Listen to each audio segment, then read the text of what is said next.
इसमें क्या बात हुई है?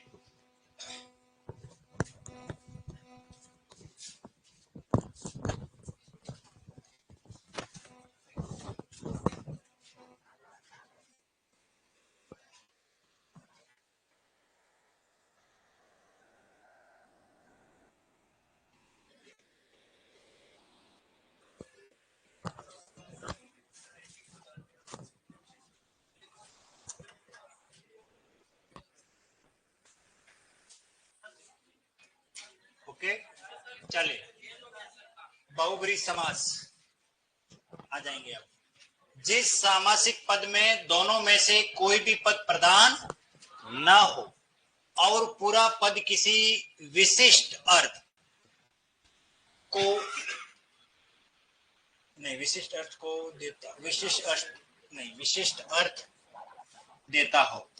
देता हो वहां बहुब्रीहि समास होता है। बहुब्रीहि शब्द बहु प्लस विधि से बना है जिसका शाब्दिक अर्थ है ऐसा पात्र जिसमें बहुत सारे धान या चावल हो। ठीक है, ये इसका मीनिंग है। बहुब्रीहि समास में पौराणिक पात्र, ठीक है, और रूढ़ शब्द परंपरा से रूढ़ हुए। रूढ़ शब्द में कौन आएंगे? परंपरा से रूढ़, और व्यक्तिवाचक संज्ञाओं आदि को सम्मिलित किया जाता है। अब पौराणिक पात्र, यहाँ कॉमा नहीं है, ये पूरा इतना है। पौराणिक पात्र कौन कौन से हैं? शिव, पार्वती, ब्रह्मा, विष्णु, गणेश, कामदेव, इंद्र, सूर्य, चंद्र, कार्तिकेय, हनुमान, राम, लक्ष्मण, सीता, सरस्वती, है ना, लक्ष्मी, रावण आदि के पर्यायवाची बहुब्रीहि के उदाहरण है। मतलब देखना, इसको चेक करना है। वापस फेल हो गया, वापस करो। ठीक है, ये एक तरफ उदाहरण है और हम इनके विग्रह बाद में पढ़ेंगे। ठीक है, अब आप उसको एक बार लिख लीजिए, पूरा का पूरा पार्ट लिख लीजिए।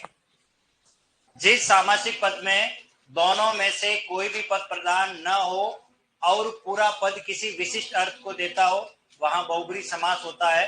बहुब्रीहि शब्द बहु प्लस ब्रीहि से बना है जिसका शाब्दिक अर्थ है ऐसा पात्र जिसमें बहुत सारे धान या चावल हो। बहुब्रीहि समास में पौराणिक पात्र होते हैं, परंपरा से रूढ़ हुए शब्द होंगे, व्यक्तिवाचक संज्ञाओं आदि को सम्मिलित किया जाता है। पौराणिक पात्रों में कौन कौन है? शिव, पार्वती, ब्रह्मा, विष्णु, गणेश, कामदेव, इंद्र, सूर्य, चंद्र, कार्तिकेय, हनुमान, राम, लक्ष्मण, सीता, सरस्वती, इन सभी के पर्यायवाची बहुब्रीहि के उदाहरण है। कुछ उदाहरण मैंने यहाँ दे रखे हैं। आशुतोष, चतुर्भुज, पंचानन, चतुरानन, शैलपुत्री, एकदंत। वो उधर से वो गेट बंद कर दो, इतनी आवाज आप सुनोगे आपको डिस्टर्ब नहीं होता है? घुटन, हाँ ये बात भी सही है, ऐसी ऑन करवा लेते हैं। हाँ,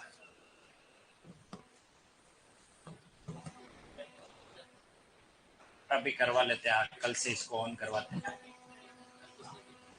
मैंने कल सब यहीं मिलोगे आप, क्योंकि मैंने आपका भविष्य देख रखा है। कोई नहीं आवे वो अलग बात है कि नहीं, मैं तो नहीं आऊं, सर ने मेरा भविष्य देख रखा है।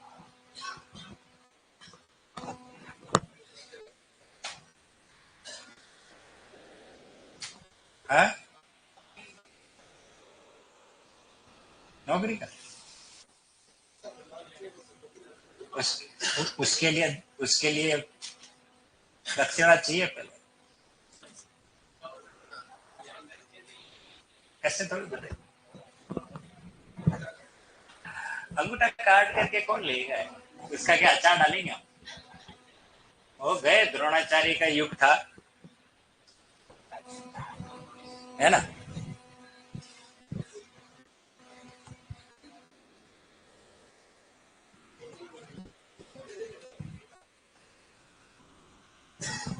सर मात्रा बड़ी करो, किसकी बड़ी करनी है भैया? बताएं अभिषेक जी, एक बार शब्द बताओ। बहुब्रीहि सही तो लिखा है।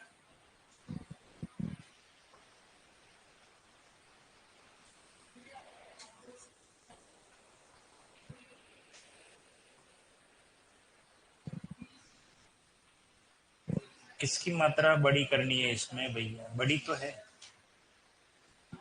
विही, व्रीहि, व्रीहि में वी बड़ी होती, ही छोटी होती।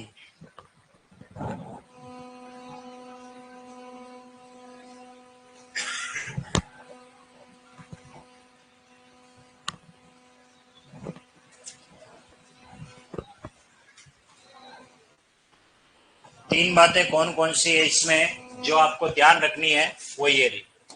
नंबर एक, पौराणिक पात्र, ये पहली बात। रूढ़ शब्द जो परंपरा से रूढ़ हुए, ये दूसरी बात। और व्यक्तिवाचक संज्ञा, ये तीसरी बात। ठीक है, इन तीनों को। सर अन्याय में कौन सा उपसर्ग है? कमल जी, अन्याय में कौन सा उपसर्ग है? अन्याय में अव्ययी भाव उपसर्ग है। और ऑप्शन में अगर नए तत्पुरुष दे रखा हो तो नए तत्पुरुष राइट करना है। और नए तत्पुरुष कैसे लिखते हैं वो बता देता हूं। ऐसे लिखते हैं, न तत्पुरुष। ये संस्कृत की एक कोटि है समास की, जिसमें नकारात्मक भाव हो, न होने की, जैसे अपंडित, अन्याय, अनावश्यक, अनुपस्थित, जैसे नामुमकिन, नालायक, नागवार, नगण्य, ये सभी उदाहरण नए तत्पुरुष के। अगर विकल्प में ये नहीं है तो फिर अव्ययी भाव ही लिखना है।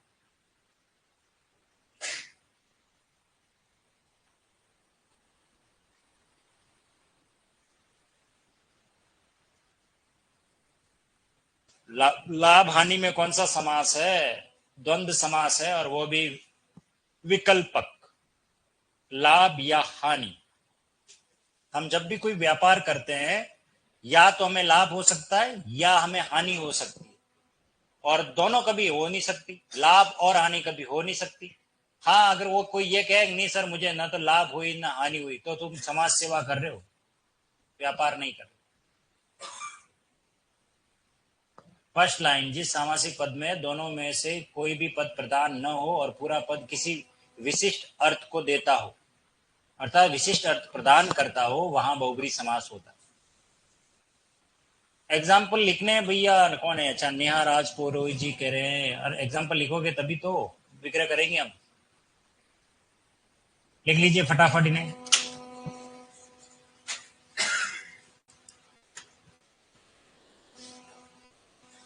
पौराणिक पात्र, शिव, पार्वती, ब्रह्मा, विष्णु, गणेश, कामदेव, इंद्र, सूर्य, चंद्र, कार्तिकेय, हनुमान, राम, लक्ष्मण, सीता, खूब भरे पड़े हमारे पौराणिक पात्र।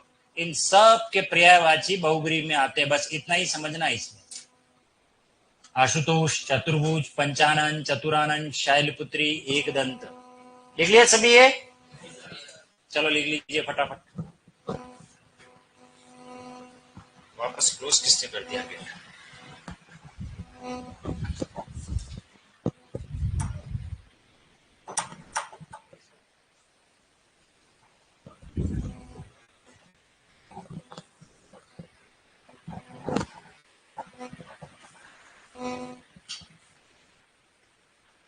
शाबाश।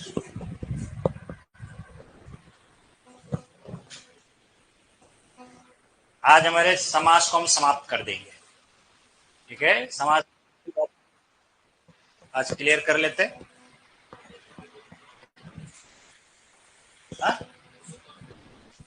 पुरुषों में उत्तम, अधिकरण तत्पुरुष, और मर्यादा पुरुषोत्तम भगवान राम के लिए अगर प्रयोग होता है तो बहुब्री।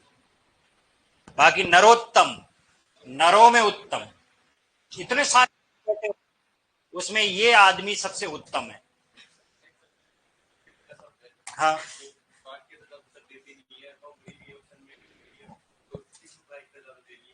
बहुब्री, बहुब्री, बहुब्री कोई देनी, क्योंकि ऑप्शन में बहुब्री है, इसका मतलब विशिष्ट अर्थ ही मानना आप।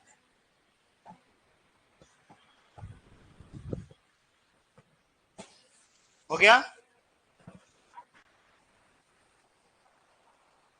क्या कह रहे हो? हाँ,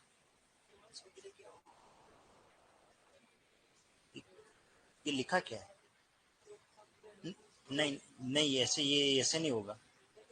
हाँ, ऐसे होगा। लोक को अर्पित करना, लोक को अर्पित। जैसे कोई बांध बनाया और फिर उसका उद्घाटन करते हैं और फिर कहते हैं ना लोकार्पित, लोकार्पण किया। पहले वो बना है, अब वो सभी के लिए सार्वजनिक हो जाता है, उसके लिए हम कहते हैं लोकार्पण, लोक को अर्पित कर देना, लोकार्पित कर देना। चलिए ये लिख लिया होगा आप सभी ने। ओके, अब इससे आगे कुछ उदाहरण है, पहले सारे वो लिख लेते हैं, फिर हम इस पर एक एक पर बात करेंगे। वीणा पाणी, अनंग, मनोज, पुष्प धनवा, सहस्राक्ष, वो त्र नहीं है, ये ध्यान रखना, सहस्राक्ष में त्र नहीं है वो। उसको लिखने का तरीका ऐसा ही लिखना जैसा मैंने लिखा है। तिरंगा, त्रिफला, षडानंद, सिरदर्द, सरफिरा, कल मुहा, यहां चंद्र बिंदु लगा देना। और मक्खी चूस,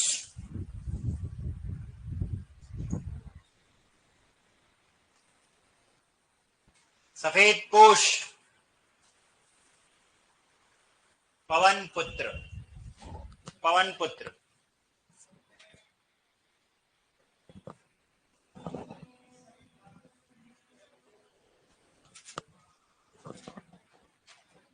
त्रिफला, षडानंद, सिरदर्द, सरफिरा, कलमुआ, मक्खीचूस, सफेद पोश, पवन पुत्र।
ओके, और आगे लिख लीजिए एक बार। पंजाब, अंशुमाली, दोगला, चारपाई, बारह सिंगा, शाखा मृग, नकटा, तीसमार खां, चक्षुश्रवा, मयूर वाहन,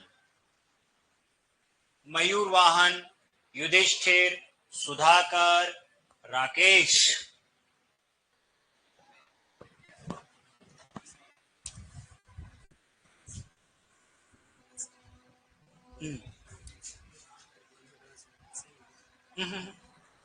इस समय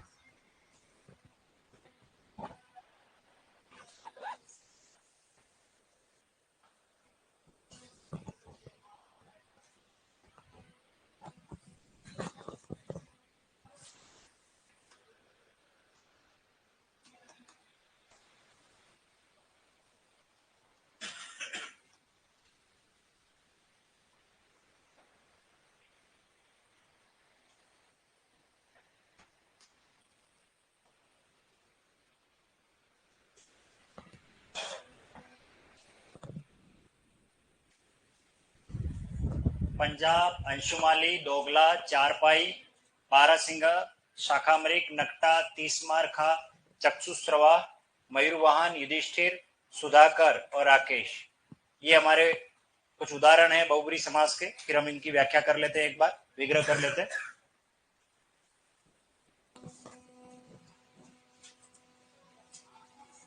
ग्राम गत का विग्रह क्या होगा ललित जी? ग्राम को गत, ग्राम को गत, गांव को गया हुआ। ये संस्कृत में गत, गत का मीनिंग गया हुआ, और इसको कहेंगे कर्म तत्पुरुष। ग्राम को गत, जैसे हस्तगत, हस्त को गत, हाथ को गया हुआ। शरणागत, शरण को आगत। लिख लिया सभी ने? वापस आ जाएंगे हम, ठीक है। चलिए देखिए ये क्या लिखा है, आशुतोष। अब ये दो शब्द हैं, एक एक शब्द पर समझते रहना, लिखते भी रहना। सबसे पहली बात, इस समास में विग्रह ही सबसे महत्वपूर्ण है। मैं उदाहरण देकर के मैं आपको समझा रहा हूं, एक उदाहरण देकर खाली, क्योंकि ये बहुत कंट्रोवर्सी पैदा करने वाला है। क्या लिखा है ये? पीतांबर। और पीत प्लस अंबर। पीत का मतलब पीला, अंबर का मतलब वस्त्र। वस्त्र, ओके। वस्त्र कैसे है? पीले।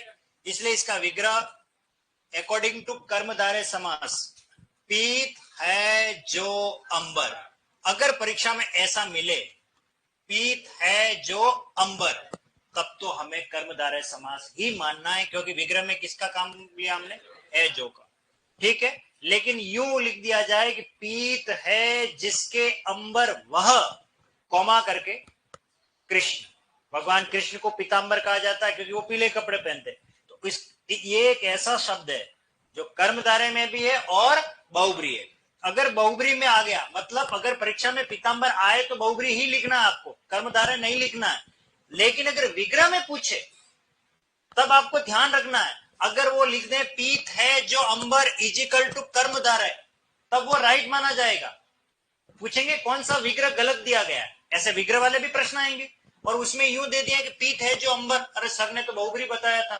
लेकिन कर्मधारय सही होगा, क्योंकि विग्रह में हम किसका प्रयोग कर रहे हैं? जो का, क्योंकि कृष्ण भगवान को बता नहीं रहे। लेकिन यूं लिख दिया जाए कि पीत है जिसके अंबर वह, इसका मतलब वह काम में ले लिया ना, तो वह किसी व्यक्ति, वस्तु, स्थान, प्राणी के नाम को क्या कहते हैं? संज्ञा। और संज्ञा के स्थान पर काम आने वाले शब्दों को क्या कहते हैं? सर्वनाम। और ये वह जो है वो किसका प्रतिनिधित्व कर रहा है? भगवान कृष्ण का, क्योंकि वो उनके बारे में हम बात कर रहे हैं। तो अंत में वह आ जाए, ये आ गया तो इसकी पहचान है बहुब्री की। इसका विग्रह में हमें वह लिखना पड़ेगा। अब विग्रह में देखिए, हम यहाँ बात कर रहे थे आशुतोष। आशु का मीनिंग क्या होता है? शीघ्र। तोष का मीनिंग होता है प्रसन्न। ठीक है। तो इसका विग्रह लिखिए, शीघ्र प्रसन्न होते हैं जो वह, शीघ्र प्रसन्न होते हैं जो वह, कौमा करके लिखिए शिव। भगवान शिव सबसे पहले प्रसन्न हो जाते हैं।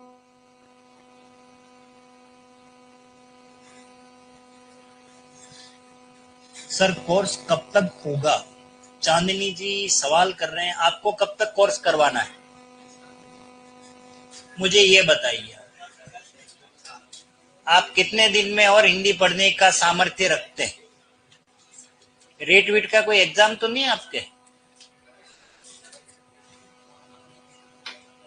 तो फिर मैं भी क्या है कि अभी चैंपियंस ट्रॉफी हो रही है, वहां फास्ट बॉलर की बहुत जरूरत है। तो मैं भी फिर मैं भी रावलपिंडी चलाऊं पढ़ाने में, और चैंपियंस ट्रॉफी खत्म नहीं हुआ उससे पहले अपना भी कोर्स खत्म कर दे। हाँ, तो बुमराह चोटिल हो गया, तो बुमराह वाली जो फास्ट बॉल है वो भी मैं भी फेंक दूं, ठीक है ना? और अगले हफ्ते तक हम भी कोर्स खत्म कर दें, है ना? चलो, तो फास्ट फेंकेंगे। आशुतोष शीघ्र प्रसन्न होते हैं जो वह, कौन होते हैं? शिव। अगला लिखिए चतुर्भुज। चार भुजाएं हैं जिसके वह, कौमा करके लिखना विष्णु। शंख, चक्र, गदा और पद्म जिनके हाथों में होता है, विष्णु को कहा जाता है चतुर्भुज विष्णु। अर्थात चार भुजा का मंदिर होता है।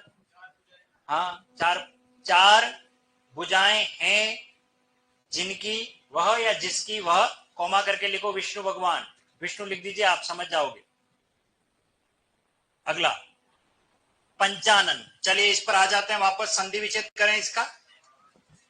क्या है इसका संधि विच्छेद? पंच प्लस आनंद। आनंद का मीनिंग क्या होता है? मुख।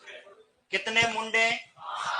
और 5 मुंह वाले देवता हैं भगवान शिव, ये ध्यान रखना। तो इसका विग्रह होगा 5 आनन है जिसके वह, और कौमा कोष्टक में लिख देना मुख। अगर आनंद का मीनिंग नहीं समझ में आवे तो, बाकी आ गया तो लिख दीजिए, कोई दिक्कत नहीं। 5 आनन है जिसके वह या जिनके वह, कौमा करके लिखिए शिव। और कभी शिव की आरती अगर कभी सुनी हो, उसमें ये शब्द भी आता है, पंचानन। ठीक है। अगला क्या है? चतुरानन। चतु का मतलब कितना होता है? 4। 4 मुंह किसके हैं? ब्रह्मा जी के। तो लिखिए 4 आनन है जिसके वह, ब्रह्मा, चतुरानन।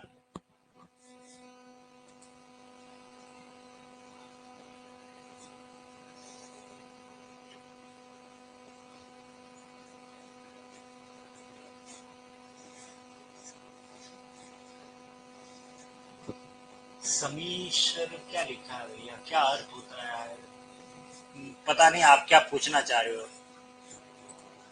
समीशर क्या स्पेलिंग है पता नहीं। चलिए, तो क्या लिखोगे? चतुरानंद, चार आनंद किसके होते हैं? ब्रह्मा जी के। शैल पुत्री, शैल की पुत्री कौन है? पार्वती। तो लिखिए, शैल की पुत्री है जो वह, शैल कहते हैं चट्टान को, ठीक है ना। प्रथमम शैल पुत्री द्वितीयम ब्रह्मचारिणी। तो शैल की पुत्री कौन है? पार्वती। शैल की पुत्री है जो वह, तो शैल की पुत्री नहीं है कि बैटरी लिख के आ जाओगे। शैल है, शैल, वो सेल होता है, ठीक है ना, ये शैल है। अगला क्या है? एक दंत। एक दंत है जिसके वह, सबको पता होना चाहिए कौन है एक दंत वाले? अरे कौन है? गणेश जी। 108 नाम है गणपति के। कितने नाम है? 108। बोरा गणेश जी जाओ उदयपुर में हमारे, और तुम तो यहीं पढ़ रहे हो, वहां एक लिखा हुआ पूरा श्लोक लिखा हुआ, उसमें 108 नाम है, सब गणपति के नाम है, ठीक है ना। आपने श्लोक, 12 श्लोक है गणपति के, कितने?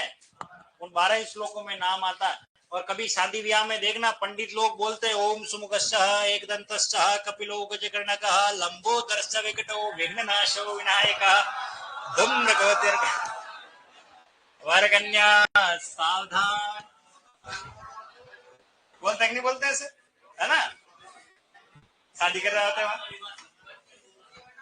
बोलते क्या हुआ? Okay, okay. एक दंत, शुक्लांबरधरं देवं शशिवर्णं चतुर्भुजं प्रसन्नवदनं ध्यामेशो विघ्नोपचार कपिलो गजकर्णक। ऐसा कई नाम दे, विनायक कहा जाता है, एक दंत कहा जाता है, बहुत सारे नाम इनके। तो एक दंत है जिनके वह, कौन है? मूषक वाहन, मूषक है जिनका वाहन वह गणेश, ऐसे भी हम बोल सकते हैं। चलिए आगे देखें। वीणा पाणी, वीणा है जिनके पानी में वह, वीणा कहते हैं तंबूरा, वो बजाने वाला सितार, और पानी यानी हाथ, जिनके हाथ में सितार होता है, अर्थात किसके होता है? सरस्वती के। हाँ, वीणा है जिनके पानी में वह सरस्वती, या कुंदेन्दु तुषार हार धवला, या शुभ प्रस्तावृताम, या वीणा वरदंड मंडित करा, या श्वेत पद्मासना। ये सारा शार्दुल विकृत में लिखा, छंद में लिखा हुआ जो है, ये सरस्वती की उपासना है, ठीक है। और इसमें सरस्वती की बात कही। अगला है अनंग, बिना अंग का है जो वह, बिना अंग का है जो वह कामदेव। बिना अंग का, अंग नहीं है, क्योंकि शिव जी ने भस्म कर दिया था, राख बन गया था, इसलिए कहा जाता है कामदेव जी को। अगला कौन है? मनोज, मन में जन्म लेता है जो वह, और मन में जन्म लेता है कामदेव, हमारे माइंड को डाइवर्ट करने वाला है, एक ही देवता है हमारा माइंड डिस्टर्ब करने वाला, ये वही है, चलाओ न नैनो से बाण वाला देवता। पढ़ रहे हैं और पढ़ते पढ़ते कहीं दिमाग इधर हो जाता है, बढ़िया अच्छे मन लग रहा है, पढ़ रहे, और घर के बाहर शादियों का सीजन चल रहा है, बनोली निकली और इसमें गाना स्टार्ट हो गया, झलक दिखला जा, फटाक से हम देखेंगे खिड़की से। ये देखो, अब तुम्हारा भी माइंड डाइवर्ट हो गया कि नहीं हो गया, है ना? तो ये माइंड को डाइवर्ट, सारा खेल माइंड का। एक बार नौकरी ले लो। हाँ, तो मनोज का मीनिंग मन में जो जन्म लेता है कामदेव। पुष्प धनवा, अब इसको समझिए, पुष्प कहते हैं फूल को, धनवा यानी धनुष धारण करने वाला। भगवान शिव जो है वो त्रिशूल से किसी को मारते हैं, प्रहार करते हैं, ठीक है। भगवान राम के पास धनुष है, भगवान कृष्ण के पास सुदर्शन चक्र है। तो कामदेव का लड़ने का हथियार वो है धनुष, और वो भी फूलों का धनुष। किसका धनुष है वो? फूलों का। और फूलों का धनुष है तो उस पे बाण भी फूल के ही है, इसलिए उसको कहा जाता है कुसुम शर। कुसुम कहते हैं फूल, शर कहते हैं बाण, और वो फूलों के बाण चलाता है। एक फूल लेकर के कह दो विल यू मैरी मी, और यस, है ना? ये फूलों के बाण चलाने वाला हमारे माइंड को हिप्नोटाइज तो करता ही है, लेकिन वो आपको उधर से उधर, इधर से उधर, आपके माइंड को चलाने का सारा काम इसी का ही है, ठीक है ना। तो इसलिए इनको कहा गया है पुष्प का धनुष जिसके हाथ में होता। तो लिखिए, पुष्प का धनुष है जिसके वह, पुष्प का धनुष है जिसके वह कामदेव।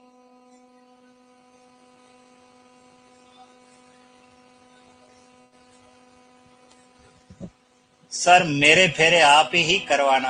अरे भैया,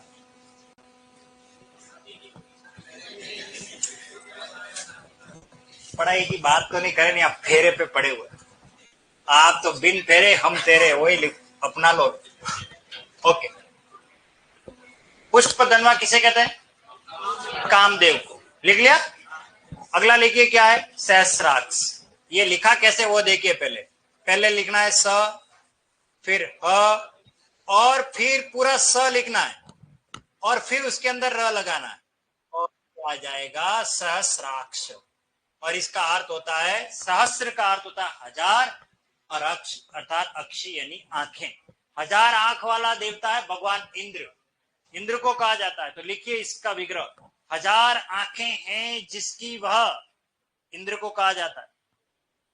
हजार इंपॉर्टेंट लगा देना। इंद्र को मगवा भी कहते हैं, पुरंदर भी कहते हैं। इंद्र के पर्यायवाची पढ़ लेना।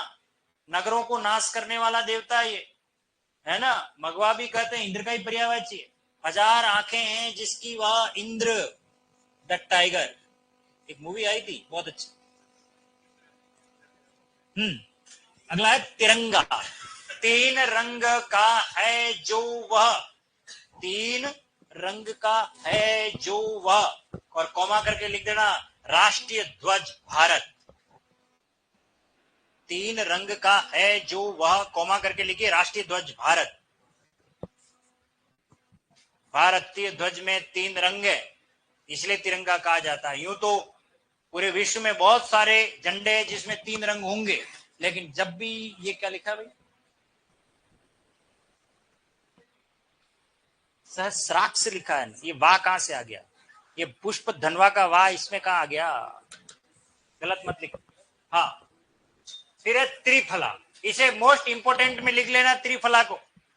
हाँ, ये पूछने योग्य भैया। त्रिफला, त्रिफला।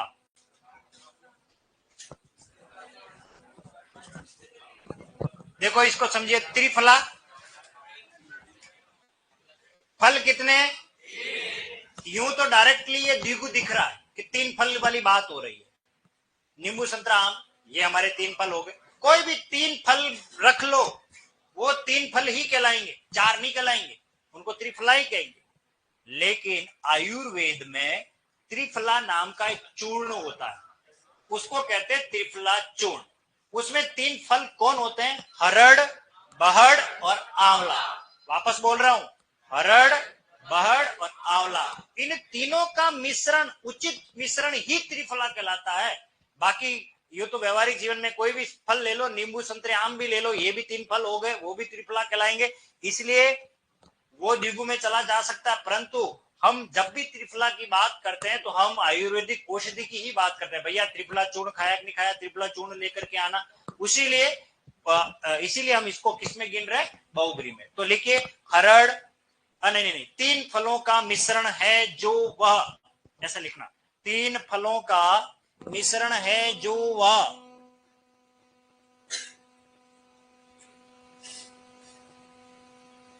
चक्र पानी का क्या होगा? अरे भैया, चक्र है जिनके पानी में वह, चक्र है जिनके पानी में वह, और पानी यानी हाथ। चक्र किनके हाथ में होता है? भगवान विष्णु के। कृष्ण लिख दो, एक ही बात है, कृष्ण है वो विष्णु के ही तो अवतार है। श्याम जी, चक्र है पानी में जिसके वह। तो इसका लिखिए, क्या लिखवा रहा था मैं तो, तीन फलों का मिश्रण है जो वह, कॉमा करके लिखो हरड़, बहड़, आंवला। हरड़, हरड़, बहड़ और आंवला, ये तीन है, हरड़, बहड़, आंवला। इनका उचित मिश्रण त्रिफला कहलाता है, चूर्ण। अगला षडानन, छह आनन है जिसके वह, छह आनन, सिक्स, छ आनन यानी मुंडे, 6 मुख, 6 आनन है जिनके वह कार्तिकेय को कहते हैं षडानन।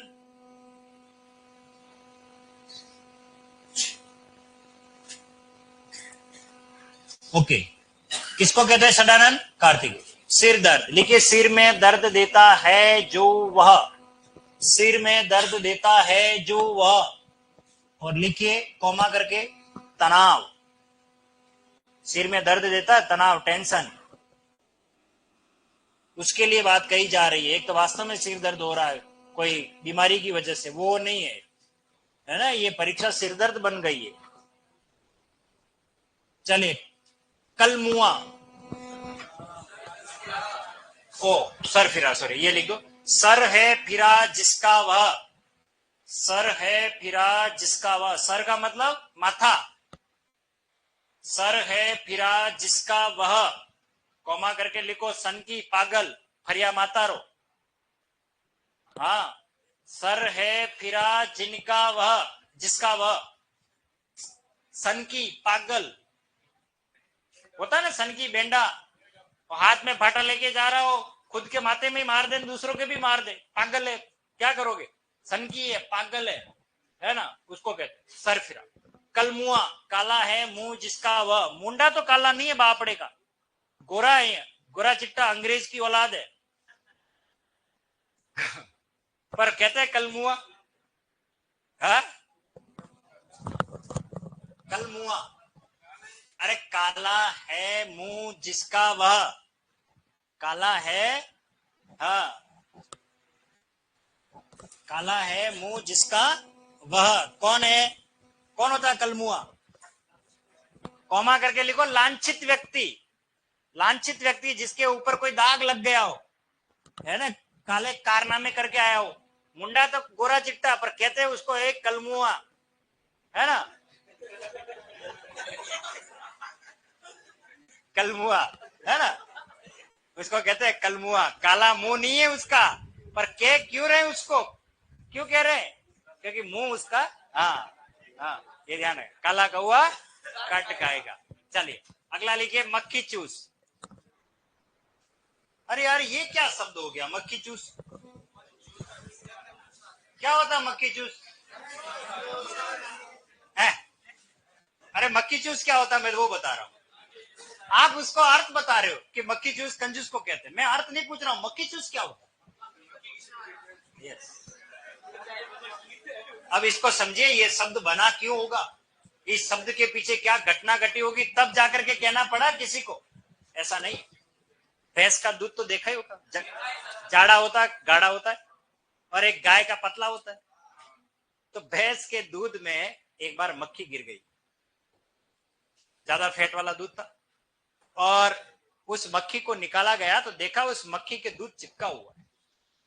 उस आदमी ने देखा इतना दूध वेस्ट हो गया, इतना दूध वेस्ट हो गया, उसने मक्खी को मुंह में लिया ऐसे और फिर मक्खी को फेंक दिया, मक्खी को चूसा और फिर इस मक्खी को फेंक दिया। अब आप सोचिए, क्या व्यवहारिक जीवन में हम कभी दूध में ऐसे मक्खी पड़ गिर जाए तो क्या हम अभी मुंह में लेके तो चूसते क्या? हम तो उस दूध को भी फेंक देते, अरे दूध को भी फेंक देते ना। अब आप सोचिए, कोई ऐसा आदमी जो दूध में पड़ी मक्खी को भी चूस ले, इससे बड़ा कंजूस व्यक्ति कौन हो सकता हो? बात समझ में आई आपको? मक्खी को क्या वास्तव में चूसता? कंजूस होगा तो भी चूसता क्या? नहीं चूसता। कंजूस होगा तब भी एक बार तो वो यही कहेगा, अरे छोड़ दो यार, छोड़ दो उधर, रहने दो, है ना, पर नहीं है। पर का ये किंवदंती बन गई है किसी की घटना को देख करके, अरे मक्खी को चूस लिया होगा, देख लिया, अभी यह इससे बड़ा कंजूस कौन हो सकता है? लेकिन वास्तव में मक्खी के चूसने की बात नहीं हो रही। तो लिखिए, मक्खी को चूसता है जो वह, कॉमा करके लिखो कंजूस, मक्खी को चूसता है जो वह, कंजूस होता है वही होता है, उसके लिए आ गई। कुल मिलाकर के कंजूस के लिए बात कही गई है।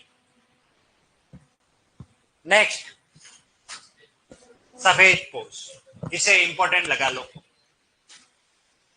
सफेद पोष, देखिए पोष का मीनिंग तो मैं पढ़ा चुका हूं प्रत्यय में। पोष का मीनिंग होता है वस्त्र, कपड़ा, और सफेद का मीनिंग होता है व्हाइट, सब जानते हैं। कुल मिलाकर के बात कही गई है सफेद कपड़े। किसकी बात कही गई है? सफेद कपड़े। जो भी सफेद कपड़ा पहनता है वो सभी सफेद पोष कहलाते हैं, सभी सफेद पोष हैं। लेकिन व्यावहारिक जीवन में हम सभी को सफेद पोष नहीं कहते हैं, ये परंपरा से रूढ़ हुआ शब्द है। चलिए उदाहरण देकर के चलते हैं। घर में कोई विधवा है, वो सफेद कपड़ा पहनती है, विधवा हो गई है, कई बार देखा होगा आपने, वो सफेद पोष कहलाती है। थोड़ा बाहर जाओगे, सड़क पर ट्रैफिक पुलिस सफेद कपड़ा पहनता है, उसके पहनावा है, वो भी सफेद पोष है। थोड़ा और आगे जाओगे, किसी विद्यालय में स्कूल का पीटीआई, वो भी सफेद कपड़े पहनता है। थोड़ा और कहीं जाओगे, हॉस्पिटल में डॉक्टर, नर्स, कंपाउंडर, वो भी व्हाइट कपड़े पहनते हैं, वो भी सफेद पोष है। इंडियन नेवी में जाओगे, सफेद कपड़े वाले मिलेंगे आपको, सैनिक, है ना, वो भी सफेद पोष है। गिरजाघर में पादरी को देखोगे, वो भी सफेद कपड़ा पहनता है। नन को देखोगे, नन नर्स गिरजाघर में होती, उसको बोलते हैं नन, उसके वो क्रॉस लगा रहता है, वो है ना, उसको नन बोलते हैं। ये ध्यान रखना, गिरजाघर में होती है, ठीक है। जैसे पंडित जी होते हैं हमारे यहाँ, वैसे वहां पर भी पूजा पाठ होता है, तो वहां पादरी होता है, फादर होता है, और नन, इस तरीके से उनका काम है, वो भी व्हाइट कपड़े पहनते हैं। लेकिन व्यावहारिक जीवन में इन सबको सफेद पोष होते हुए भी न कहा जाता है, सिर्फ सफेद पोष आज की तारीख में कहा जाता है नेता, हमारे सफेद पोष नेता। तो ये शब्द नेता के लिए रूढ़ हो गया है, इसलिए इसको बहुब्री में लिखते हैं। लिखो, सफेद पोष है जिसके वह नेता, सफेद पोष है जिसके वह नेता, सफेद पोष नेता को कहा जाता है। पवन का पुत्र है जो वह हनुमान, पवन का पुत्र है जो वह हनुमान। पवन तनय संकट हरण मंगल मूर्ति रूप, राम लखन सीता सहित हृदय बसहु सुरभूप। तो पवन पुत्र को कहा जाता है, हनुमान को ही कहा जाता है। अगला क्या है? पंजाब। 5 आबों का शहर है जो वह, आप कहते हैं नदियां, जल, नदियों का जल, आब यानी जल। 5 आबों का जल, 5 आबों का शहर है जो वह,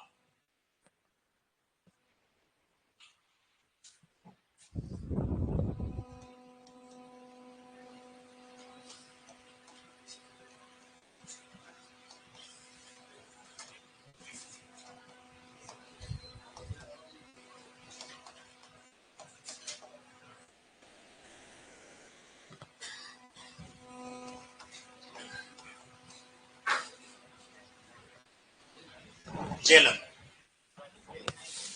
लिखना नहीं, बता रहा हूं।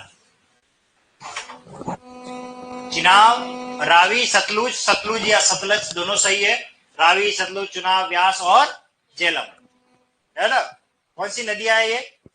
5 नदियां हैं, रावी, चिनाब, व्यास और सतलुज, झेलम, रावी, ये 5 नदियां है। ये 5 नदियों का जल कहां जाके मिलता है? पंजाब में। तो ये एक राज्य विशेष है जहां 5 नदियां मिलती है, उसलिए उसका नाम क्या पड़ गया? पंजाब पड़ गया, ठीक है। तो लिखिए, 5 नदियों का शहर है जो वह, कौमा करके लिखो, राज्य विशेष भारत, भारत का एक राज्य है। ये 5 नदियां हैं, रावी, सतलुज, चिनाब, व्यास, झेलम। इसमें से 2-3 नदियां तो फिल्मी गानों में भी है, ये ध्यान रखना, ठीक है ना। एक हैदर मूवी आई थी बहुत दिन पहले, हैदर, उसमें ये झेलम का भी जिक्र होता है, झेलम झेलम रंग लाल हुआ, ठीक है ना। शाहिद कपूर पर फिल्माया गया हुआ है, बिस्मिल बिस्मिल बिस्मिल ऐसे करके गाना है झेलम का। फिर वो चिनाव का भी जिक्र हुआ है सिर्फ तुम मूवी में, ठीक है ना। देखो दरा देखो बलखा के चली, पतली कमर लचका के चली, रेलवे प्लेटफॉर्म पर गाया हुआ गाना है। और उसमें एक पंक्ति आती है, चिनाव का तू पानी है। देखिए अलंकार का प्रयोग किया है, इतने गानों के अंदर आप गए नहीं, डूबे नहीं, उसमें वो काम में लिया है। चिनाव का तो पानी है, चिनाव का पानी इतना साफ, एकदम स्वच्छ, यानी एक जमीन का नीचे का जो पेंदा होता है उसमें सिक्का भी डाल दिया जाए, वो सिक्का दिख जाता है, इतना साफ निर्मल जिसका व्यक्तित्व है, उसके बारे में कहा गया। शीतल है, ठंडा है, वैसी बात कही गई है। चिनाव का तू पानी है। और गुरदास मान ने इस गाने को गाया है और रेलवे ट्रैक पर फिल्माया गया। सिर्फ तुम मूवी का मुझे याद आता है, उसमें वो मुझे शब्द याद आ गया, चिनाव। चलिए अगला आ जाओ, अंशुमाली। अंशुमाली का मीनिंग होता है, अंशु यानी किरणें, माली यानी पोषण करने वाला। अंशु का माली है जो वह, अर्थात सूर्य। अंशु का माली है जो वह, सूर्य को कहते हैं दिनकर, दिवाकर, भास्कर, प्रभाकर, रवि, आदित्य, मार्तंड, मिहिर, सारे सूर्य के पर्यायवाची।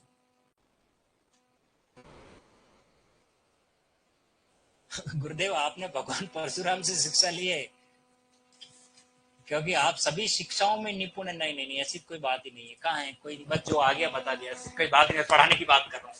अंशुमाली, अंशु यानी क्या होता है, किरणें। अच्छा, किरणें फैलाने का काम कौन करता है, सूर्य। अंशु का माली है जो वह, सूर्य। देखिए दो गला, देखो ये दो संख्या आ गई है, कितने गले, दो गले। लेकिन वास्तव में दो गले किसी के होते हैं क्या, सब एक गले। मैं भी उसी में ही हूं, लेकिन कभी कभी हम प्रयोग करते हैं दोगला आदमी है, वास्तव में दो गले नहीं होते। तो गले की बात नहीं हो रही। देखिए दो गले हैं जिसके वह, और कॉमा करके लिखना, विचारों पर न टिकने वाला, विचारों पर न टिकने वाला। कहता कुछ है और करता कुछ है, उसको कहते हैं दोगला।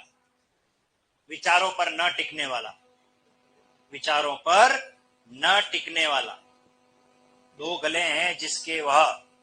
अगला क्या है, चार पाई।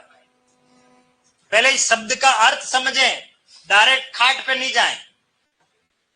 आपके दिमाग में चार पाई आते ही मुझे पता खाट ही आ रहा होगा अभी, हाँ, परंतु बात ये नहीं है। बात इस शब्द में, चार का मीनिंग फोर, पाई का मतलब पैर। जिसके भी चार पैर होते हैं वो सब चार पाई है। कुर्सी के भी कितने पैर होते हैं, वो भी चार पाई है। टेबल के कितने होते हैं, चार, वो भी चार पाई है। गधे के कितने होते हैं, तो कोई मेहमान आया चार पाई लाओ तो क्या गधा लाएंगे, नहीं सर, आपने कहा ना चार पाई तो होते। अब इसको समझिए, चार पैर तो सबके, टेबल के भी हैं, कुर्सी के भी हैं, गधे के भी हैं। लेकिन व्यावहारिक जीवन में जब भी हम बात करते हैं तो चार पाई सिर्फ और सिर्फ खाट के लिए कहते हैं। किसके लिए कहते हैं, अब ये परंपरा से रूढ़ हो गया है। किसके लिए, खाट के लिए। भैया चार पाई लाना, इसका मतलब गधा नहीं लाना, कुर्सी भी नहीं लानी है, और मेज भी नहीं लाना, टेबल भी नहीं लाना, सिर्फ सीधा क्या लाना है, खाट लाना। आगे बात समझ में। तो चार पैर है जिसके वह, कोमा करके लिखो खाट, खटिया। चार पैर है जिसके वह, कौन वह है चार पैर वाला, खाट। माचो, गांव में क्या कहते हैं उसको, माचो, खाट भी कहते हैं। अगला, ये आरपीएससी में आया हुआ है, इंपॉर्टेंट लगा दो, 12 सिंगा। देखिए इसका मतलब समझा रहा हूं पहले, फिर तो आप कहोगे सर समझ में नहीं आया। 12 सिंगा का मतलब है जिसके 12 सींग हो। कितने सींग हो, 12।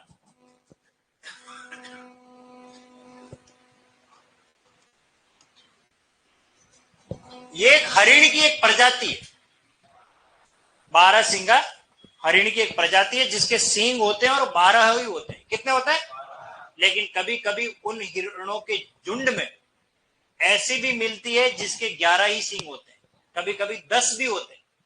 10 सींग होते हैं फिर भी उसे 12 सिंगा ही कहते हैं। 11 होते हैं तब भी उसे क्या कहते हैं, 12 सिंगा।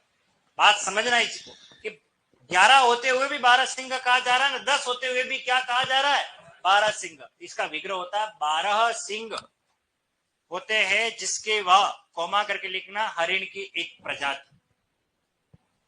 12 सिंग होते हैं जिसके वह, हरिण की एक प्रजाति। 12 सिंग वाली हिरण की एक प्रजाति होती है।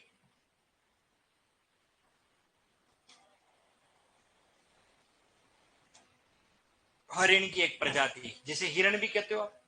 हाँ, हरिण शुद्ध है, हरिणी लिखो बोलो तो ज्यादा बढ़िया रहेगा। जीवन में यही शुद्ध है, पर हिरण बोल देते हैं मुख सुख के कारण, नहीं बोलना चाहिए। चलिए, शाखा मृग, शाखाओं पर, शाखाओं पर मृग की तरह उछल कूद करता है जो वह, शाखाओं पर मृग की तरह उछल कूद करता है जो वह, कॉमा करके लिखो बंदर। बंदर जो है वो हरिण जैसे जमीन पर उछल कूद करती है ना, हरिण को मृग कहते हैं, है ना। और पेड़ पर जो कूदता है हिरण की तरह, वो कौन है? शाकामृग। शाकामृग बंदर का पर्यायवाची है, ठीक है, उसको कहा जाता है। नकटा, नाक है कटी जिसकी वह, नाक है कटी जिसकी वह, और कॉमा करके लिखो बेइज्जत व्यक्ति, वगर माजनारो, नो तो नहीं जो जिम्मा आई गयो वांदरो। हाँ, कहते हैं, कहते हैं नकटो है, नाक है कटी जिसकी वह। हाँ, सुरपणखा नहीं है, अरे सुरपणखा को मत लाओ बीच में, वो तो नाक कटी हुई है बापड़ी, उसको पता भी नहीं था। 14 फरवरी नहीं देखा, प्रपोज करने चली गई लक्ष्मण को और नाक कट गई उसकी। हाँ, ठीक है ना, वो शूर्पणखा अलग है। चलो, 30 मार्क खान, 30 को मारने वाला खान, 30 को मारने वाला खान,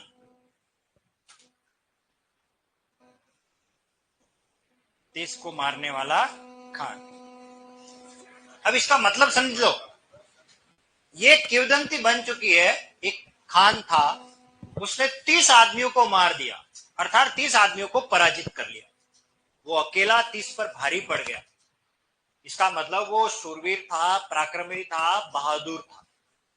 जब कोई व्यक्ति पराक्रमी मतलब बहादुरी की बात करता है तब बात कही जाती है। लेकिन कई बार हम अपने व्यवहारिक जीवन में क्या कहते हैं, तू क्या 30 मार खाए, तू ये काम कर लेगा। इसका मतलब उसके जैसा क्या बहादुर है, क्या पराक्रमी है, क्या बड़ा योद्धा है, क्या अपने आप को ऐसा समझता है। तो 30 को मारने वाला खान, कॉमा करके लिखो पराक्रमी, शूरवीर, बहादुर।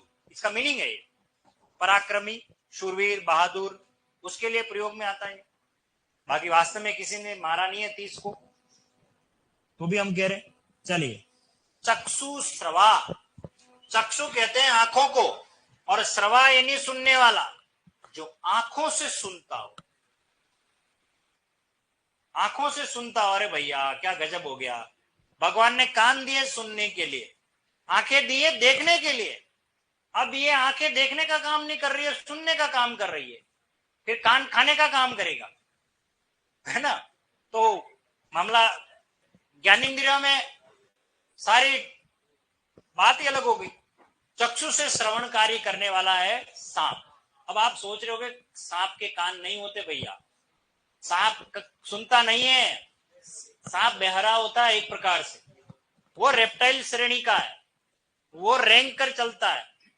तो वो जो तरंगे होती है, उन तरंगों से वाइब्रेशन पैदा होता है और उसके मस्तिष्क तक, सारी इंद्रियों तक बात पहुंचती है, उसको पता लग जाता है।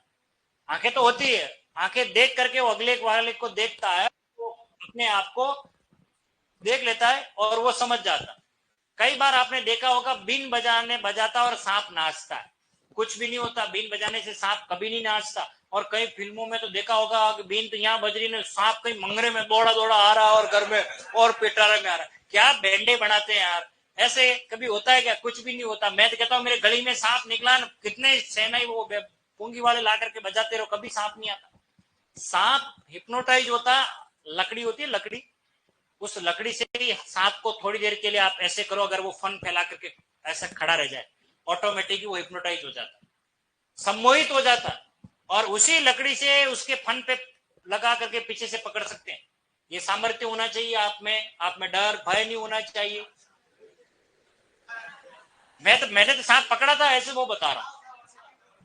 तो इसलिए, और सबसे बड़ी बात, अगर आप में ये सामर्थ्य है सांप के अंदर जो बता रहा हूं, सांप की सारी घटनाक्रम दौड़ने की होती है, उसकी जो पसलियां हैं वो बनाने की जो तरीका है उसको चलाने का। कभी सांप की पूंछ पकड़ करके और 2 बार ऐसे घुमा करके उसको जमीन पे रख दो, वो जिंदगी में कभी नहीं चलेगा। उसकी सारी पसलियां का कचूपुर निकल जाएगा। इसलिए बड़े बड़े लोग जो होते हैं ना, सांप को पकड़ना है उसको घुमा करके रख देते हैं, ठीक है ना। सांप में जहर होता है और किसी सांप में जहर नहीं होता है। ये कौन सा जहर वाला सांप है, कौन सा जहर वाला सांप नहीं है, इतना भी हमें पता होना चाहिए। सांप देख करके यूं डायरेक्ट बहादुरी भी नहीं दिखा लेनी, और यह तो मैं पकड़ लूंगा, पता नहीं उसे अपने ही पकड़ लिया, ये ध्यान रखना, ठीक है। तो क्या आ गया इसमें, शाखामृग, नट्टा, तीसमार का चक्षुस्रवाद लिखिए। चक्षु से श्रवणकारी करता है जो वह, चक्षु से श्रवणकारी करता है जो वह, कोमा करके लिखो सांप।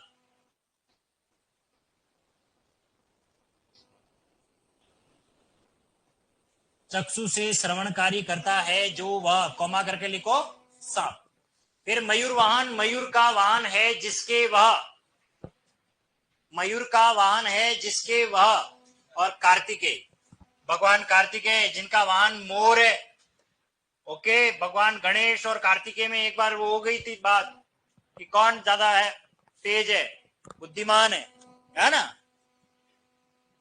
तो भगवान शिव जी ने कहा जाओ जो पृथ्वी की पहले चक्कर लगा करके आ जाएगा वो श्रेष्ठ। तो ये स्प्लेंडर लेके चले गए मयूरवाहन, कार्तिकेय बैठे मयूर पर और पृथ्वी की परिक्रमा में चले गए। और गणेश जी के बेचारे के क्या है, चूहा, मूषक।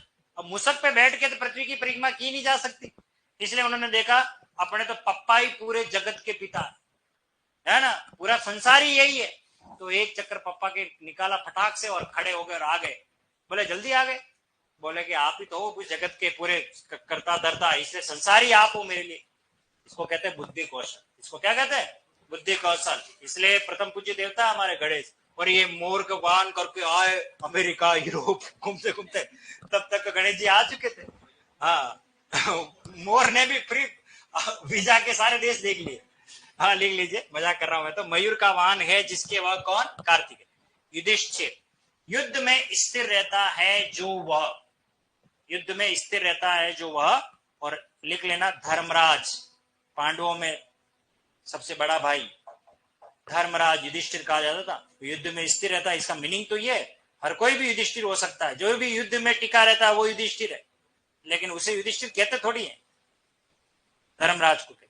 अगला सुधाकर, देखो सुधा कहते हैं अमृत को, अमृत यानी क्या होता है, सुधा। और कर का अर्थ होता है किरण, कर का मीनिंग क्या होता है, किरण। अमृत रूपी किरणें बिखेरने वाला कौन है, चंद्रमा। तो लिखिए, जो सुधा को संभव करता है वह, सुधा को संभव करता है जो वह। और लिख लेना चंद्रमा, चंद्रमा, सुधा को संभव करता है जो वह, चंद्रमा। सुधा यानी अमृत रूपी किरणें बिखेरने वाला। और अंतिम राकेश, और राकेश का विग्रह लिखिए, राका का इश्क है जो वह, राका का इश्क है जो वह। राका किसे कहते हैं, चांदनी को। और चांदनी का हस्बैंड अर्थात चांदनी का स्वामी कौन है, राकेश। और राकेश का मतलब होता है चंद्रमा, राकेश का मीनिंग क्या होता है, चंद्रमा। ओके, चलिए ये आपके सारे क्या हो गए, समास। कल आते ही समास का टेस्ट लूंगा, तो अव्ययी से लगा करके अंत तक इन सबको पढ़ के आना है। ओके।